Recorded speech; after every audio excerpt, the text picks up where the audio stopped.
सोरनि फन फैदोंब्रा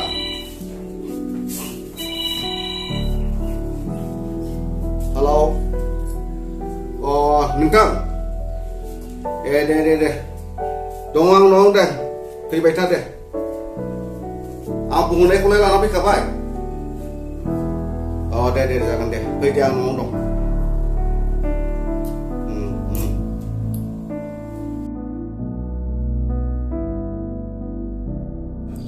माथो सोरजों माथो रायलायबाय थायो नोंलाय माथो बिहरबाय थायो खामानिफ्राबा जागोन ना जाया प्रग्रा बिमा नों बेफोरखौ मिथिया बेलाय जोंनि खामानिसो दानि जुगावलाय मिथिखागौ ना नों स्कर्पिय गोदान गारि बायनानै गाखोनो गोसो गैया बेरायनो गोसो गैया आयौ मालायनाव बिदि लेखा बिहरनानै स्कर्पिय मोनगोनसै नोङो बिफा बेफोरखौ नों मिथियालै बिमा जों मा मावा बेफोरखौलाय मानो नोंहा नों मोनजाबानो जाबायना बेफोरखौलाय मानो सिन्था खालामनांगौ नोङो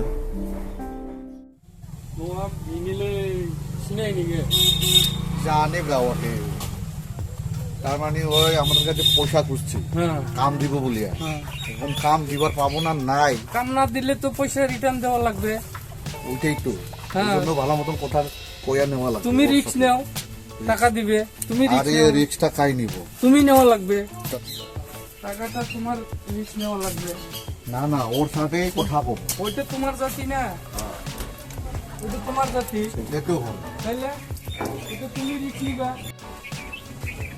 এইটাই তো শুনে না দেখো রে ওকে আগে থেকে চিনি আমি দেখো ওই আড়া তোমরা ইয়া नै बिमा मानसि फैदों दां नायलाय रायलायनोसै ब्रा रायलायगोन थौब्रा जिरायनानै रायलायगोन ना थाखा फैसानि खोथालै औ नोंसो रिक्स लानांगौ मिथिबाय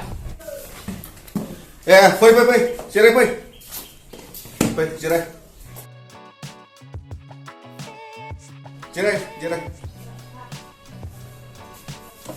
ভাইজান বসো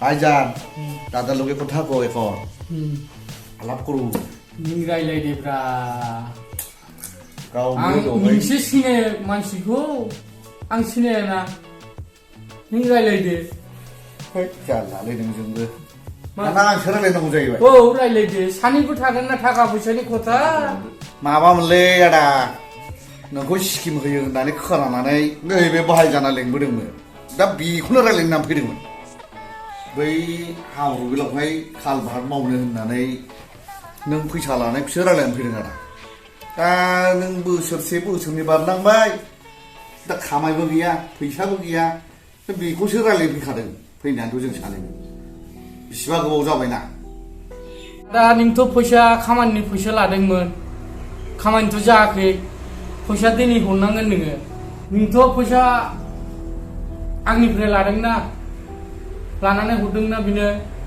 नों फैसा हरनांगोन आंनो आंलाय बोरै फैसाखौ हरनांगौ लाग्रा न'नि आदासो लादों नङाब्रा नोंबो एसे बुंखादो दा आरो आं बुंखाबाय दहायनो दे फैसा लादो दिनै फैसा नांगौ आंनो हा बन्द होनानै फैसा हरदो बन्द रायलायदों ओंखायनो नोंखौ लिंना लाबोदों आङो दे रायलायदो सानैबो दङ दा दिनै फैसा नांगौ होबाय नों आदा फैसा बिनो फैदो होननानै आं नोंखौ लिंबोखाबाय दा आंजोंसो आरो नांलायबावबाय मानो होनबा फैसाखौबो हरबायना बियो नोंनो होनो होननानै दा आंबो लाबोना होफैबाय दायाथ' आंनावसो नांबाय आदा खामाया जायाबाथाय हरखानांगोन नोङो मोनगोन फंबाय आं खामायखौनो नोंसिनो हरगोन सिन्था खालामनाङा नैबे बाजेट जोबग्रोथों बिनि उनाव नोंसोरनो खामायखौनो बेसेबांनि नांगौ बेखौ हरनो हागोन मोनसेबाबो चिन्ता खालामनाङा दादा पैसा तो दिसे আপনাকে আগেও তো মেলা ঠকাইছে পাইলো না কাম এবার যদি কাম না পায় পয়সাটা রিটার্ন দেওয়া লাগবে फंबाय सिन्था खालामनाङा नोंसोरो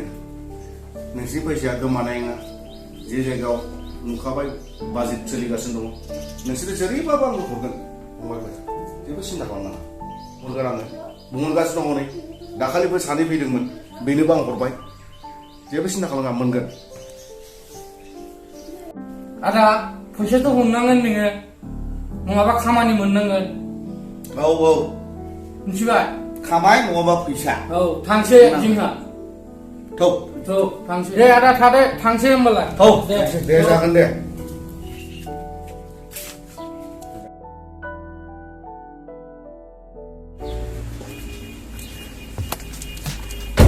फैसा मोनाबा नोंनि दिगदार जागोनलै नोङो ओइ भाइजान आंनि बिदि नङाब्रा लोगोआ बिदि फासायो आंखौ हा? लोगो माने फैसा आंखौ माने हरनाया मानसिखौ नायनोबा बोरैबा नुयो जेबो नङाब्रा मोनगोन ना फैसाखौ खामाय मोनाबा फैसा बोसोर मोनसे थांबाय बे फैसा हरनो हागोन जाजोब्बाय फैसाया बियो फैसा बे हरनो हायाबा नों हरनांगोन खिन्थु भाई आरे भाइजान बिदि नोङो नङाब्रा एखे आगोलनिफ्राय आंनि लोगो गथ'निफ्राय मिथिबाय आरे भाइजान नों बुजियालै बेबादि बे नङालै बुजिया बे भाइजान फैसाथ' हरनो हाया बियो आं मानसिखौ नायनानै मोनथिबाय आङो मिथिबाय हरनो हायोलै खामाया मोनाबा मेरला खोनायाखै मानसि फैबाय थायो बिनि न'आव आं मोनथिखायो बयबो गावनो खिन्थाबाय हरनो आंनो होनखाबायना गावथ' बुंखागोन ना नोंथ' एसे खरा बुंनांगोन ना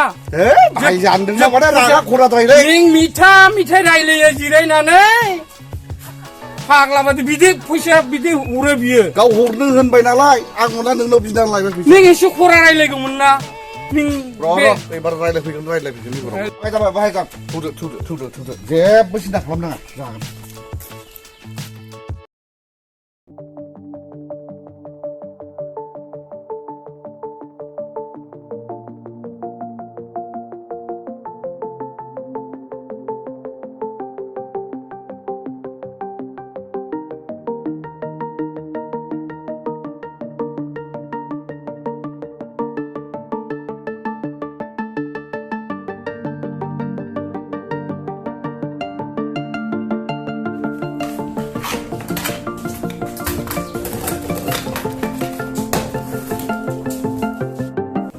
मा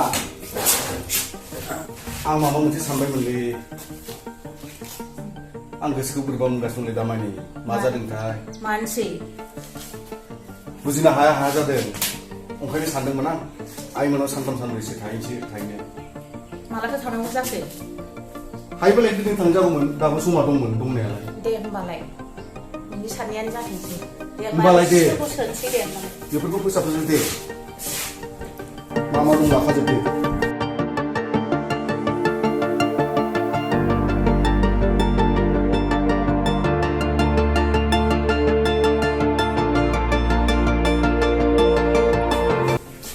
जाखाबाय दा लाजोबखाबाय दा औ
ओइ बन्धु माबोरै जाखो माथो थाला बन्दसो खारबाय नामा ओइ आदा बांबुला थालाखौ बाहेराजों होखोना सिंजों होखोब्रा आदा बांबुला ভাইজান কি হবে আগে কইছিলাম আমি শালা যে ওই কোথায় পালাবে লোকটা দেখিয়ে দাস পাইছি শালা এরকম এখন পালাইলো না আমি তো এরকম ভাবে না রে ভাইজান ওই বৌদি এই ঘরের লোকটা কই গেল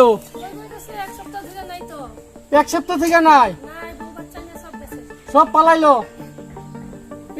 আমি আগে কইছিলাম না যে পয়সাটা দিবার পাবে না এখন কি হইলো কত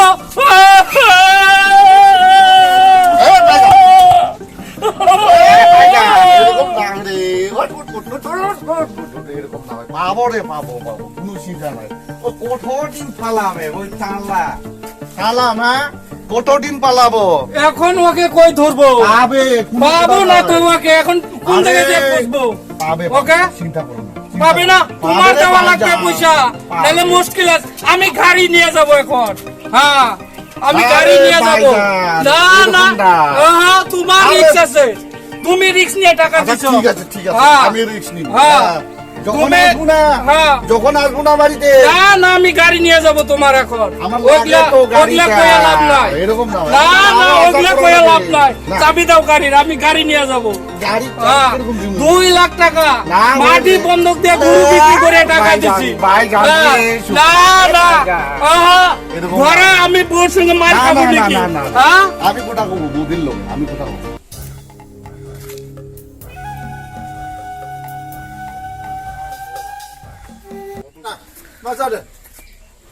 কি হইলো চাচা? এই যে তালা, তো টাকা খাইয়া পালাইলো। থালা মানে কিসের থালা? এই টাকা খাইয়া পালাইলো, আমার টাকা নিছে স্কিম দিবে বলিয়া টাকা খাইয়া যে পালাইলো। এই যে এইটাই হলো মেন। আরে, আমি না হই। দুজনে ভাগা করিয়া খাইছে। ভাগিস হ্যাঁ। না। নাইছে, নাইছে, ফোন বানাইছে। থাকালা ভাই, থাকালা। টাকা দিছিলাম হ্যাঁ। স্কিম দিবে বলিয়া, আচ্ছা মাটি বন্ধক দিয়া গরু বিক্রি করিয়া টাকা দিছে। আচ্ছা, এখন খাইয়া দেয়া এই যে পালাইলো। নাই নাকি? दैयाले फंबाय थाला होनानै खालांबाय फिसालाना ওহো, পয়সাটো আমিও দিছিল রে, 2.5 লাখ মতন। তাহলে তো জানলা হবে। 2 লাখ ওকে দিছি, কামাই দিবে বলিয়া দিছি, কাম বাইর করে দিবে। এখন এখন তো এখন তো পালাইলো। থালা। এক মাস থাকিয়ে ঘুরিয়ে আসি। আমার তো 2.5 মাস হয়ে গেল। আজকা দিবে, কালকা দিবে, এখন তো জানলা হবে না। আমি তো ওকে ধরবে, আমি ওর হাতে টাকা দিছি। আরে ভাইজা গরু বিক্রি করিয়া মাটি বন্ধক দিয়া টাকা দিছি ওর কাছে।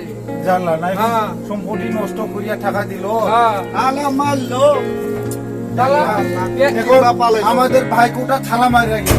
ভাগ্যটা শেষ। এখন আমরা কি দিয়ে চলবো? পুঞ্জিবারটা সব শেষ। লাগবে ওকে ধরবো র পুঞ্জিবারটা টাইলা মারি ওইটা পুলিশ কেস দিওয়া লাগবো রে। ওই লাগবে উপায় নাই পুলিশ কেস ভাইজান ভাইজান চল চল, চিন্তা করো না পুলিশ কেস দিলে সব বাইর হয়ে যাবে। চিন্তা করো না আমরা বাড়িতে থানাতে যাইয়া, আরামসে খায়া দেয়া ঘুমাও থানাতে যাই আমরা এখন ফোন ধরবে, হয়েছে সাজা হয়েছে। হ্যাঁ এখন ফোন ধরবে হয়েছে, হয়েছে, মানুষকে টাকা দিয়া। ও ভাইজান হ্যাঁ? যাওয়া এটা যাবে। ঘুম ধরবে এখন ঘুম হবে নাকি? কেন হবে না হ্যাঁ, হবে হবে নিজে হাতে তো টাকা কুনিয়ে দিলাম। ওইটা যাবে।